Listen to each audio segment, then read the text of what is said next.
तो अब हम शुरू करेंगे biological classifications. That is a biological classifications. Okay, तो चलिए शुरू करते हैं। तो कहाँ से शुरू करें? पहला पैराग्राफ देखते हैं। उसमें लिखा हुआ है कि मैं हूँ हिंदी माध्यम की छात्र, तो मेरे वीडियो सिर्फ हिंदी माध्यम वाले बच्चों के, मतलब हिंदी बच्चे क्या, मेरे सब दोस्ती हुए, भाई बहन हुए मेरे सारे। तो पहली बार पढ़ा रही हूँ, मज़ा तो आ रहा है, अच्छा लग रहा है दिल को। चलो ये सीरीज़ हम पूरे बायोलॉजी तक ले जाएंगे, कोशिश करने वालों की हार नहीं होती। चलो शुरू करते हैं बेबी। तो जीव जगत का वर्गीकरण। तो यहाँ पे सबसे पहले लाइन आती है हमारी, सबसे पहला वर्गीकरण किसने किया? सबसे पहला वर्गीकरण किया अरस्तु ने। अरस्तु ने क्या किया? पौधों का सरल आकार की, उन्होंने दो तरीके से वर्गीकरण किया। पहला तो उन्होंने पौधों को कैसे डिवाइड किया और फिर प्राणियों को कैसे डिवाइड किया। पौधों को अगर डिवाइड की बात की जाए तो उन्होंने पौधों को हर्ब श्रब ट्री में डिवाइड किया, 3 पार्ट में डिवाइड किया। That is a herb shrub tree, that is अ साग झाड़ी पेड़। अब बात की जाए उन्होंने प्राणियों को कैसे डिवाइड किया। उन्होंने प्राणियों को, जैसे अगर खून का रंग लाल है, अगर नहीं लाल है, तो उसके आधार पर डिवाइड किया। प्राणियों के खून का रंग लाल की उपस्थिति और अनुपस्थिति के आधार पर उन्होंने प्राणियों को डिवाइड किया। पहला वर्गीकरण आ गया, जो कि किसने दिया? अरस्तु ने। अब बात की जाए कैरोलस लीनियस ने। अब कैरोलस लीनियस ने दिया हमारे द्विजगत, सर 2 किंगडम क्लासिफिकेशन, द्विजगत पद्धति। किसने दी? कैरोलस लीनियस ने। और इसके 7 मापदंड लिखे, कभी नहीं पूछने वाले। तो कैरोलस लीनियस ने 2 प्रकार से डिवाइड किया, प्लांटी और एनिमिलिया में कैरोलस लीनियस ने डिवाइड किया। जबकि इसमें बहुत सारी कठिनाइयाँ थी, बहुकोशिकीय और एक कोशिकीय को हम अलग नहीं कर पा रहे थे, यूकैरियोटिक प्रोकैरियोटिक को हम अलग नहीं कर पा रहे थे, मतलब एक ही में सब डाल दिए। पहचान में नहीं आ रहा है कि ये यूकैरियोटिक प्रोकैरियोटिक है, एक कोशिकीय बहुकोशिकीय, प्रकाश संश्लेषी और अप्रकाश संश्लेषी दोनों को एक ही जगह डाल दिया। तो इस प्रकार बहुत सारी कठिनाइयाँ आई। तो फिर कौन आए? हमारे RH व्हीटेकर साहब आए। RH व्हीटेकर ने क्या दिया? RH व्हीटेकर ने कौन सी कितने 5 kingdom classification, that is a 5 kingdom classification किसने दिया? RH व्हीटेकर ने। ठीक है, तो देखो इस बार का एक क्वेश्चन जो कि मैं सही करके आई हूँ, लेकिन मैं पढ़ी नहीं थी।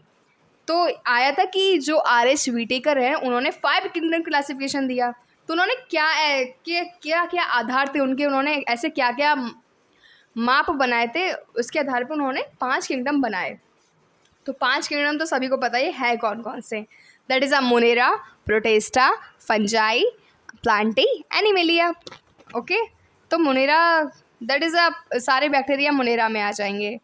प्रोटेस्टा में बात की जाए तो सारे यूकैरियोटिक यूकैरियोटिक और यूनिसेलुलर किस में रखे गए हैं? प्रोटेस्टा में। फंजाई में तो सारे बहुकोशिकीय और यूकैरियोटिक रखे गए हैं। प्लांटी में यूकैरियोटिक रखे हैं और एनिमिलिया में भी क्या रखे गए? सारे यूकैरियोट्स रखे गए हैं।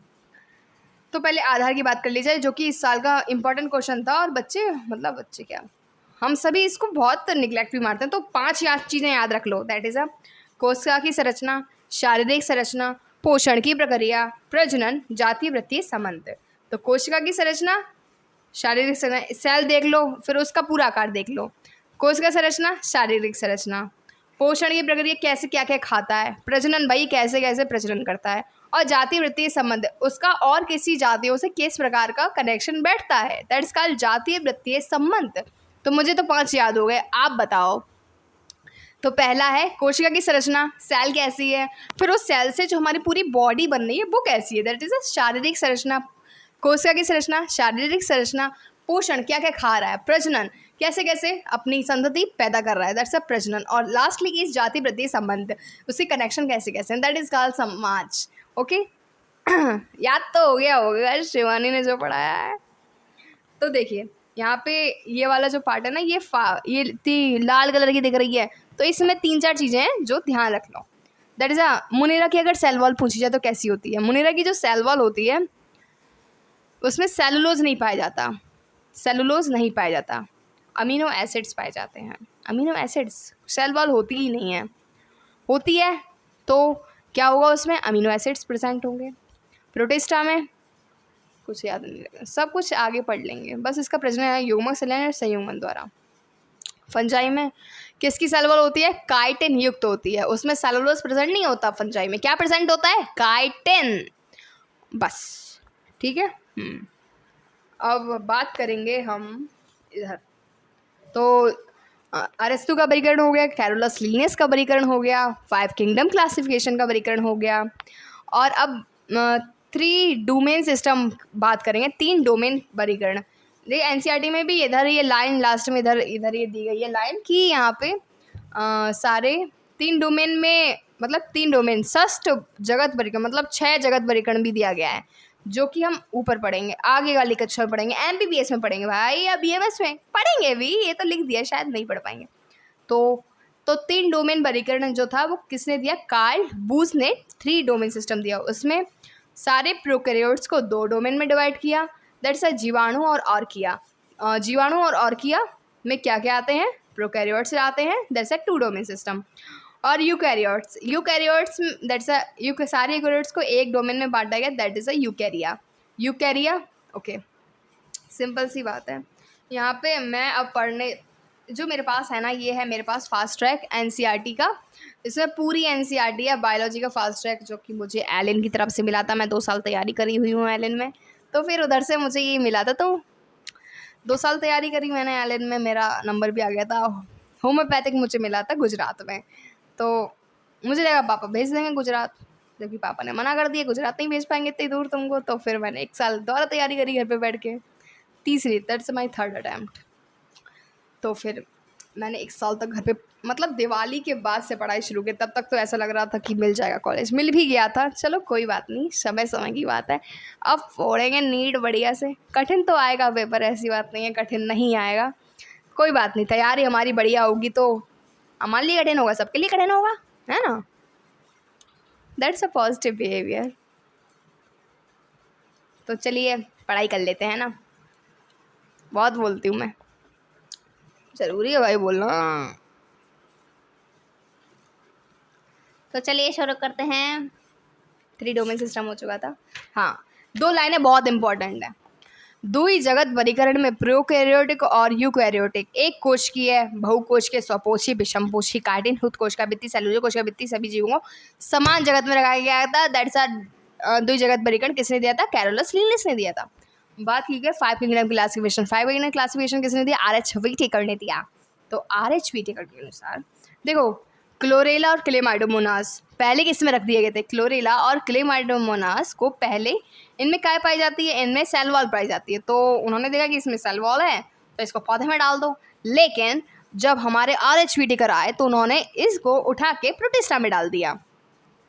और पैरामीशियम अमीबा, इनमें सेल वॉल नहीं पाई जाती, तो इनको पहले किस में रख दिया था, कैरोलस लिनियस ने 2 किंगडम क्लासिफिकेशन में, मतलब किस में रख दिया था, एनिमलिया में रख दिया, क्योंकि उनमें सेल वॉल नहीं पाई जाती है। फिर आचे व्हिटेकर उन्होंने देखा, अरे यार ये तो छोटे से हैं, तो इन्होंने उनको प्रोटिस्टा में डाल दिया। तो किसको उन्होंने प्रोटिस्टा में डाला, ये बात है कि क्लोरेला, क्लेमाइडोमोनास, पैरामीशियम अमीबा को अलग अलग किंगडम में रख दिया था, तो उनको उन्होंने किस में डाला, प्रोटिस्टा में डाल दिया। ठीक है, तो यहाँ पे हमारी बात खत्म होती है वर्गीकरण की। 8 मिनट हो गया भाई साहब। अब हम बात करेंगे मोनेरा जगत की। मोनेरा जगत इज सो ब्यूटीफुल।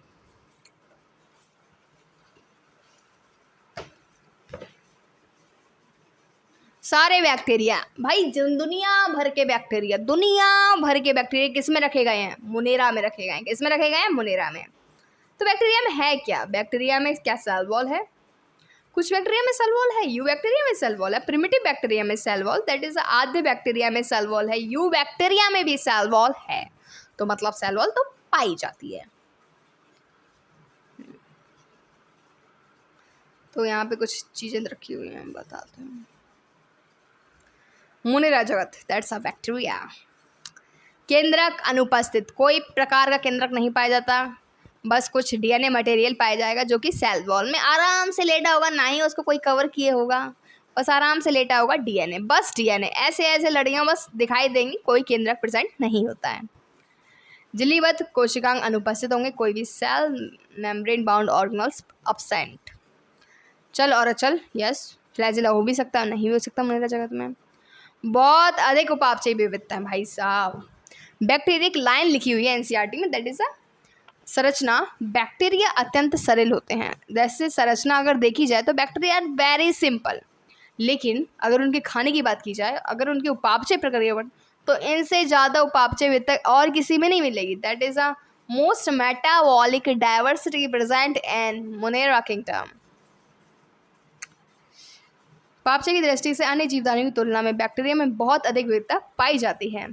ये अकार्बनिक पदार्थों से भी अपना भोजन प्राप्त कर लेंगे। सन है तो कुछ बैक्टीरिया, सभी नहीं की बात हो रही, कुछ कोई तो प्रकाश संश्लेषी स्वपोषी हो सकते हैं, रसायन संश्लेषी भी हो सकते हैं। अकार्बनिक पदार्थ पड़ा होगा उस पर अगर ग्रो कर जाएंगे और कुछ नहीं मिला, हेट्रोसिस नॉस्टॉक जैसे नाइट्रोजन को स्थिर कर लेंगे। दैट इज रसायन संश्लेषी बैक्टीरिया, मतलब सब से प्राप्त कर लेंगे अपना भोजन, सब पाया जाता है। स्वपोषी भी होते हैं, विषमपोषी भी होते हैं। स्वपोषी की बात की जाए तो प्रकाश संश्लेषी स्वपोषी और रसायन संश्लेषी स्वपोषी। विषमपोषी की बात की जाए तो परजीवी और मृतपोषी। बात की जाए इनके रहने की तो सर्वव्यापी वितरण, सर्वाधिक आवास विविधता प्रेजेंट इन मोनेरा किंगडम। जीवाणु जनित रोग भी कर सकते हैं जैसे हैजा, टाइफॉइड, टिटनेस, सिट्रस, कैंकर। तो कितने दे रखे हैं? 4 दे रखे हैं एनसीईआरटी ने। हैजा, टाइफॉइड, टिटनेस, सिट्रस, कैंकर, 4।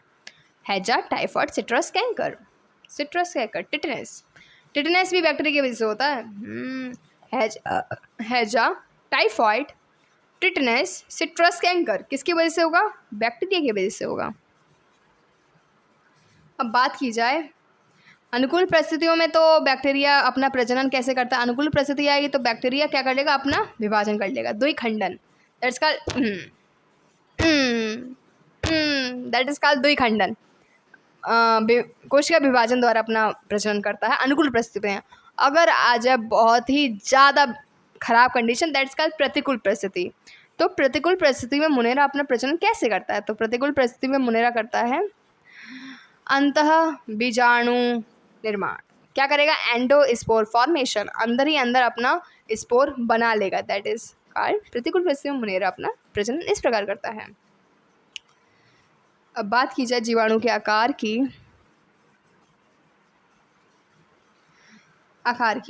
तो गोलाकार होते हैं कोकाई। क्या हो रहा है? कॉल क्यों आ रहा है बार बार?